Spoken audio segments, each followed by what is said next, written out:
আল্লাহ রাব্বুল আলামিন কাল কিয়ামতের ময়দানে আপনার একটা ছোট্ট গুনাহকে আল্লাহ তাআলা আপনাকে ময়দানে মাহশরে আল্লাহ তাআলা সমস্ত মানুষের সঙ্গে আল্লাহ দেখাবেন। আবার আল্লাহ তাআলা একটা নেকির কাজ করলেও আল্লাহ তাআলা কাল কিয়ামতের ময়দানে আপনার ওই নেকিটাকে সুন্দরভাবে প্রসেসিং করে আল্লাহ তাআলা কিয়ামতের ময়দানে দেখাবে। চিল্লাই বলি সুবহানাল্লাহ। আপনাকে যদি 1000 বছর হায়াত দেওয়া হয়, আর যদি আপনি আমল করতে থাকেন, আর 1000 বিনিময়ে আমল হতে বয়স্ক মানুষ বাংলাদেশের কিভাবে গোসল করতেছে, ওরা একদম আপসেট হয়ে যাচ্ছে, অবাক হয়ে যাচ্ছে। বাংলাদেশের মানুষ যে একদম খেটে খাওয়া মানুষ, এদের কাছে অত ঠান্ডা ঠান্ডা মনে হয়। কিছু কিছু দেশের মানুষ অবাক হয়ে যাচ্ছে। আবার যাদের হচ্ছে হিমালয় পর্বতে, যাদের কাশ্মীরে যাদের চলাফেরা, এদের কোনো সমস্যা হচ্ছে। এই জন্য আপনাদেরকে বোঝাতে যাচ্ছি, সারা পৃথিবীর মানুষের মাকসাদ কি বলেন? একটা, কি? রবকে। আপনি আমার রবকে বলেন আল্লাহ। সবাই বলবেন আপনি আমার রবকে, আমাদের নবীকে। এটার বাহিরে কোনো কিছু আছে? আমরা দুনিয়া করি, দুনিয়ার জিন্দেগি করি, ব্যবসা করি, বাণিজ্য করি, যা কিছু করি না কেন, কিন্তু আমাদের রবকে আল্লাহ। আমাদের ধর্ম কি? ইসলাম। এই ইসলাম ধর্মকে যে যেভাবে নিবে তার মর্যাদাকে আল্লাহ তাআলা বর্ধিত করে দিবে। চিল্লায় বলি সুবহানাল্লাহ। বুঝতে পেরেছেন তো প্রিয় ভাইরা? এই জন্য আপনাদেরকে একটা মেসেজ দেই, সামনে রমজান।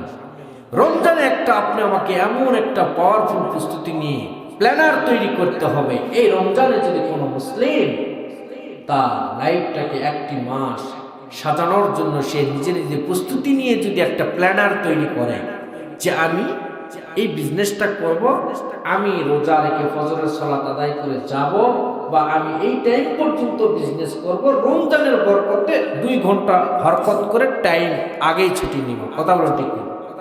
যে বিজনেস করে তাই সে বলে দিবে রমজানের বরকতে 2 ঘন্টা সাথ দিতে হবে ব্যবসা। যে ব্যবসা করে, নিজের দোকানদারি করে, সে কমপক্ষে 4 ঘন্টা আগে বিজনেস থেকে উঠে আসবে। আবার যে কাজ করে সারাদিন বাসায় মাঠে ঘাটে, সে মনে করবে আমি হাফ বেলা কাজ করব শুধু রমজানের বরকতে।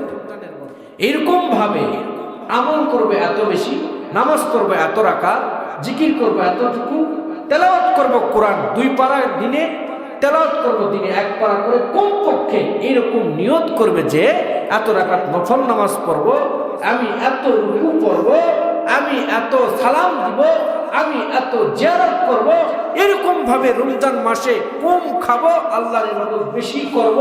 এরকম প্ল্যানার যে মুসলমান করে নেবে, যে মুসলমান তার লাইফটাকে 1 বছর সাজায় নেবে, আল্লাহ রাব্বুল আলামিন এই 1 বছরের বিনিময়ে তাকে আবার এই 1 মাসের বিনিময়ে পুরা বছর সৌন্দর্যর একদম প্ল্যাটফর্মে তাকে ফেলে পুরা বছর 11টি মাস আল্লাহ তাআলা তাকে সুন্দরভাবে চালাবে। চিল্লায় বলি সুবহানাল্লাহ। শুধু 1টি রাতে বরকতে আল্লাহ তাআলা সারা বছর সুন্দর মুসলমানকে চালায় না। আজকেই গতকাল একজনের সঙ্গে দেখা হয়েছিল, হুজুর সবে বরাত মানে তো ভাগ্য লেখা হয়। তাই আমি সবাই জিলাপি পাইছে, সবে বরাতের নামাজ বন্দেগী করে, মিলাদ শেষ রাত 12টার পরে মিলাদ, জিলাপি বন্টন হচ্ছে। আমি সাংঘাতিক দোয়া করছি, আল্লাহ আমার ভাগ্য যেন পরিবর্তন করে দেন। সব জায়গায় শুধু ঠকে যাই, কোনো জায়গায় জিততে পারি না। ঠিক জিলাপি বাটা শেষ, আমার বেলাতে আসে সবাই 4টা করে জিলাপির পিস পাইছে, আমার বেলা 11 দেয়। এত দোয়া করে আমার বেলা দিত, বরকত শেষ। এত দোয়া করে লাভ কি? আমি বললাম আসলে সবে বরাত মানে যে আপনার ভাগ্য দোয়া করলেই খুলে যাবে, এরকম কোনো কথা ইসলামে নেই প্রিয় ভাইয়েরা আমার। সবে বরাত ও বুঝাতে চাই যে সবে বরাতে সারা রাত দোয়া করলাম, নামাজ করলাম, না জানি তো সব জায়গাতে বরকত শুরু। নামাজ শেষ করে তোমার করে বেলা দিত, আমার তোমার শেষ। এটার নাম ইসলাম না প্রিয় ভাইয়েরা আমার। ইসলাম আপনাকে বুঝতে হবে। সবে বরাত এসেছে, আপনাকে নফল রোজা। বিষ্ণু সাসনাম সুন্দর একটা পয়েন্ট আপনাদেরকে বলি। সবে বরাতে তাহলে রোজার আমরা কি করব? রোজা আমরা কি রাখবো না রাখবো না? না এই সবে বরাতে রোজা নেই নাকি? নফল রোজা বিষ্ণু সাল্লাল্লাহু রজব থেকে শুরু করে শাবানের বিশেষ বিশেষ দিনগুলোতে, সপ্তাহের মাঝামাঝিতে বিষ্ণু সাল্লাল্লাহু রজব শাবানে বেশি রোজা নফল রাখতেন। সেই হিসাবে আপনি আমি নফল রোজা নিয়ত করতে পারবো, রোজা রাখতে পারবো, কোনো অসুবিধা নেই। কিন্তু এই রোজাকে ফরজ মনে করে যে সাকেত করলো তাকে আপনি ক্রিটিসাইজ করবেন বা তাকে আপনি আঘাত করবেন, এরকম করা যাবে না, এরকম করা যাবে না। বুঝতে পেরেছেন তো মাসআলাটা? রোজা নফল রাখলে কি সওয়াব আছে না? আছে।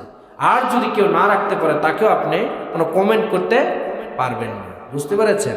আল্লাহ তাআলা আমাকে যদি বাঁচায় রাখে, আমার সামনে জুমাবার, আমার বয়ান আছে, আমার মাহফিল আছে, তারপরে আমি বাদ মাগরিব আপনাদেরকে একটা এলান দিয়ে রাখি, আমি বাদ মাগরিব এশা মাগরিবের নামাজ এই মসজিদে যদি আল্লাহ আমাকে বাঁচায় রাখে, পড়ার পরে আমি এখানে সবে বরাতের এখানে কিছু কথাবার্তা বলে আমি এখানে দোয়া খায়ের করে দিই, এখান থেকে আমি আবার আমার মাহফিল আছে সেখানে চলে যাব ইনশাআল্লাহ। আপনারা সকলেই মাগরিবের থেকে খেয়াল রাখবেন, উপস্থিত থাকবেন তো ইনশাআল্লাহ। আগামী জুমাবার বাদ মাগরিব সকলে আপনারা এই মসজিদে নামাজ পড়বেন, করবেন তো ইনশাআল্লাহ। আপনারা এটা খেয়াল রাখবেন। আর আপনাদের জন্য একটা সুখবরও আছে, সেই দিন রাত্রে আপনাদের জন্য কিছু সুন্দর তবারকের ব্যবস্থাও আছে, এটা করা হবে ইনশাআল্লাহ। সকল বলেন আল্লাহুম্মা আমিন। ইনশাআল্লাহ আসবেন। আর বাদ মাগরিবে সকলে এখানে জামাতের সহিত আদায় করবেন। আল্লাহ যদি আমাকে বাঁচায় রাখে অবশ্যই আমি মাগরিব, আমি তো জুমার দিন আসবোই, তাছাড়া মাগরিবের নামাজ এখানে আদায় করবো ইনশাআল্লাহ। আপনাদেরকে শবে বরাত সম্পর্কে আরো সুন্দর সুন্দর আইডিয়া, সুন্দর সুন্দর ফজিলত, সুন্দর সুন্দর আমল ইনশাআল্লাহ আপনাদেরকে সামনের জুমাতে ইনশাআল্লাহ বলবো ইনশাআল্লাহ। তবে আপনাদেরকে একটা বলি, একটু সবচেয়ে চমৎকার কথা মনে পড়ে গিয়েছে, সেটা বলি। এই দুনিয়াতে যা কিছু আপনি আমি যা কিছু করতেছি, যা ভাবতেছি, এগুলো হচ্ছে সব কিছু আমাদের একটা তামাশা। কি তামাশা? আসল হচ্ছে মেন মাকসাদ হচ্ছে আমাদের কি? জান্নাত। মেন মাকসাদ কি? আমাদের জান্নাত। মেন মাকসাদ আমাদের কবর। মেন মাকসাদ হচ্ছে আমাদের কি? আখিরাত।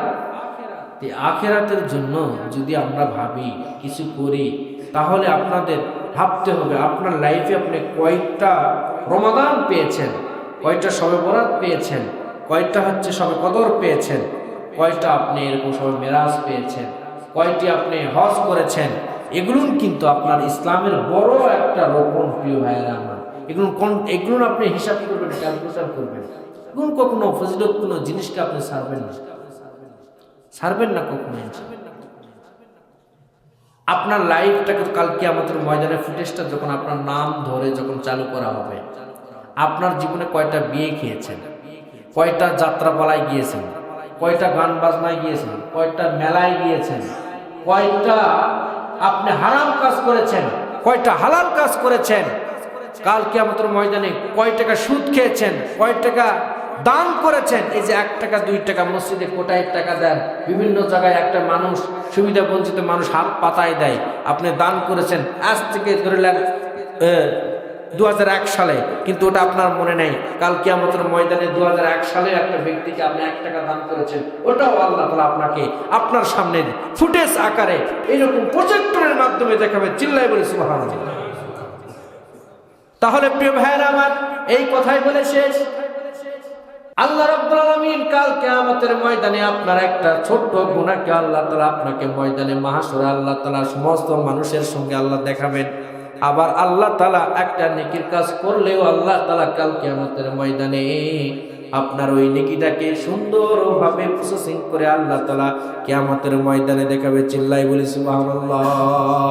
আপনাকে যদি 1000 বছর হায়াত দেওয়া হয়, আর যদি আপনি আমল করতে থাকেন, আর 1000 বিনিময়ে, আমলের বিনিময়ে যদি আল্লাহ বলে 1000 আমলের বিনিময়ে আল্লাহ তাআলা জান্নাত দিবে না, তাহলে আপনি জান্নাত পাইবেন না। আল্লাহ তাআলা আপনি আমাকে জান্নাত দিতে পারে একমাত্র সুন্দর মন মানসিকতার বিনিময়ে। আপনার এই জন্য দুনিয়ার জিন্দেগিতে আপনার সবচাইতে আদব সুন্দর হতে হবে, আর মনটা সুন্দর হতে হবে। কথা বলুন ঠিক কিনা? আমাদের সবচেয়ে হৃদয় খারাপ, মন মানসিকতা খারাপ, হিংসুক ভাব, আমাদের হক কথা বলি না, এই সমস্ত ব্যারাম আমাদের সমাজে আছে না নাই? এগুলো থেকে আমাদেরকে বাঁচতে হবে প্রিয় ভাইয়েরা আমার। আমাদেরকে হকের পথে থাকতে হবে। দুনিয়াতে যেই কয়দিন বেঁচে আছে, আপনি গরিব হন ধনী হন, এতে আল্লাহর কোনো যায় আসে না। আপনি শুধু হক হালাল ভাবে আল্লাহর ইবাদত করে মরবেন, আল্লাহ আপনাকে জান্নাত দিয়ে দেবে। চিল্লাই বলে সুবহানাল্লাহ। আল্লাহ রাব্বুল আলামিন আমাদেরকে দুনিয়াদারিটা সুন্দরভাবে সাজায়